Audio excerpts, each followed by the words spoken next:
সেতু জবাবদিহির জায়গাটাকে গণ অভ্যুত্থানের এক বছর দেশের ভঙ্গুর অর্থনীতির জন্য ঘুরে দাঁড়ানোর চ্যালেঞ্জ ছিল উল্লেখ করে সিপিডির সম্মাননীয় ফেলো ডক্টর দেবপ্রিয় ভট্টাচার্য বলেন, এই সময়ে অন্তর্বর্তী সরকার মূল্যস্ফীতি নিয়ন্ত্রণ সহ বেশ কিছু বিষয়ে সাফল্য অর্জন করেছে।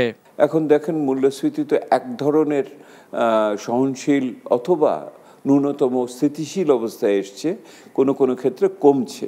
টাকার মূল্যকে যাতে বেড়ে না যায় সেইটা কমানোর জন্য বাংলাদেশ ব্যাংককে বাজার থেকে ডলার কিনতে হচ্ছে।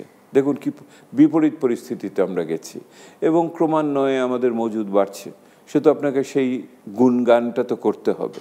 দেশের ব্যাংকিং খাতে পুরোপুরি সুশাসন না ফিরলেও কেন্দ্রীয় ব্যাংকের নেয়া উদ্যোগে ইতিবাচক পরিস্থিতি তৈরি হয়েছে বলে মনে করেন তিনি।